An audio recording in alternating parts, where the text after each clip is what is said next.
अरे बहू, सुनती हो? कहाँ मर गई? हाँ माँ जी, बोलिए।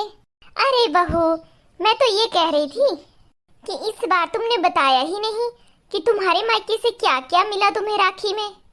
माँ जी, मैंने बताया तो था कि भैया घर में नहीं थे, इसलिए उन्होंने मेरे अकाउंट में डायरेक्ट पैसे ट्रांसफर कर दिए थे। बुरा मत मानना बहू, परंतु हमें तो नहीं बताया तुमने। ओह, लगता है मैं भूल गई थी। अच्छा माँ जी, मैं थोड़ा काम कर लेती हूँ। हमें चलाने चली, हमें तो सब पता है, कुछ नहीं देते इसके मायके वाले, गरीब कहीं के। बहू, मेरे लिए चाय तो लाना। माँ जी, मैंने आपकी चाय बाहर टेबल पर रखी है। अरे, आज झाड़ू पोछा सारे काम इतनी जल्दी कैसे हो गए? अरे मैंने बताया था ना, मेरे भैया भाभी आ रहे हैं। अच्छा, तभी इतने जल्दी जल्दी हाथ चल रहे हैं तुम्हारे। मैं तो अपनी बेटी के यहाँ जा रही हूँ।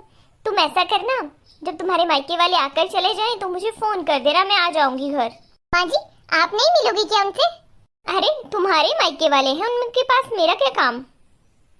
तुम खुद देख रेख कर सकती हो ना। ठीक है माँ जी। भैया भाभी आओ, बैठो, मैं आप लोगों के लिए चाय नाश्ते का अरेंजमेंट करती हूँ।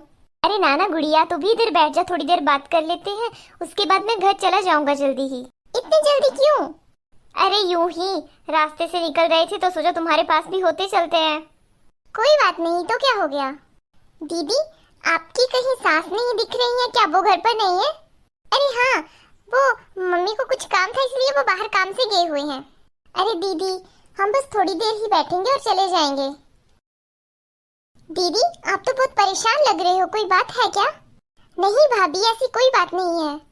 कोई बात है जो आपको परेशान कर रही है? हाँ हाँ बहू, बता दो अपनी भाभी को कि हमने तुम्हें तंग करके रखा है इधर, तभी तो इनको तुम्हारे व्यवहार से ऐसा लग रहा है। नहीं माँ जी, दीदी थोड़े परेशान लग रहे थे, इसलिए मैंने पूछा। दीदी, हम चलते हैं, बस इतनी ही देर रेस्ट करनी थी। रुको ना भाभी, थोड़ी देर और रुक जाओ। नहीं, हम चलते हैं, हमें बहुत काम है अभी। ठीक है आंटी जी, हम चलते हैं।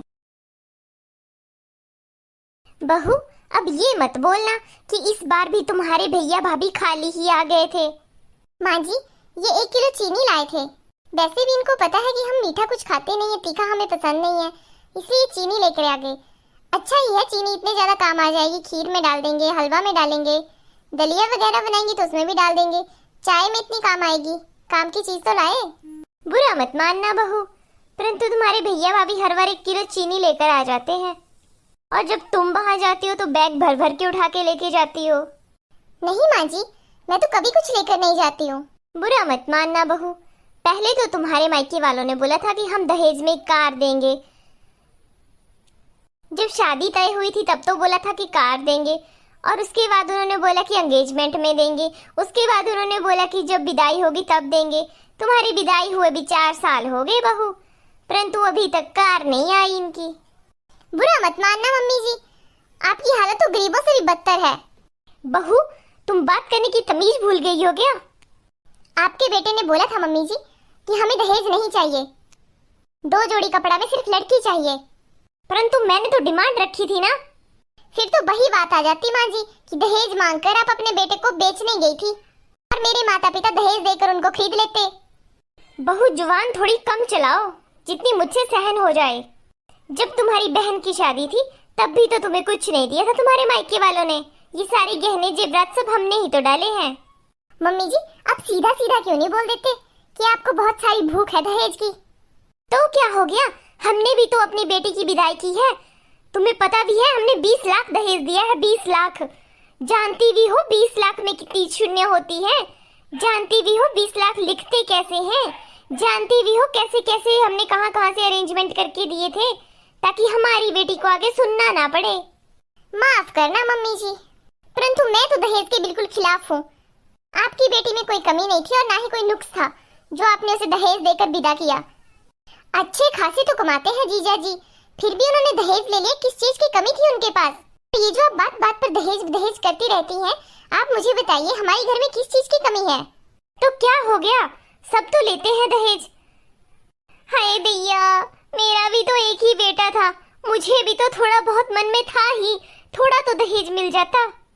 माँ जी, ये रोना धोना बंद कीजिए। किसी को तो दहेज के खिलाफ आगे आना ही पड़ेगा ना। और शायद आप जानती नहीं है कि दहेज के लिए कितने रूल बन गए हैं, कितने कानून बन गए हैं। तो क्या सारे कानून सारे रूल मेरे हिस्से ही आने थे?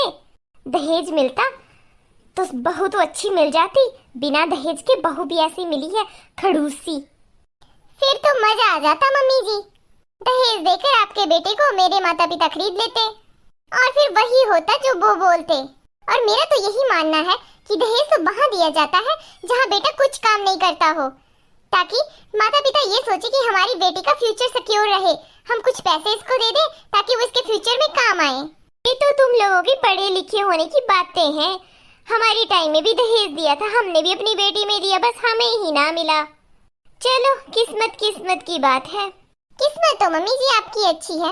अगर किसी दिन आपकी किस्मत पे कोई आंच आ गई तो मैं भी किसी दिन ऐसे ही पुलिस का नंबर दबाकर वहां जाकर शिकायत करूंगी कि बात बात पर हमें दहेज के लिए उत्पीड़ित करते हैं। इस दहेज के चक्कर में ही तो कुछ लोग अपनी बेटियों को पैदा ही नहीं होने देते, बेटी पैदा करने से ही डरते हैं। बाकी दहेज का अरेंजमेंट कहाँ से करेंगे? जब तक आपके जैसे भूखे लोगों की मांगे बढ़ती जाएंगी तब तक बेटियों की तो संख्या ही कम हो जाएगी। सोच बदलो माँ जी। अरे बहू, सारी सोच मैंने ही बदलनी है क्या? अपने मायके वालों को भी बोलो कुछ।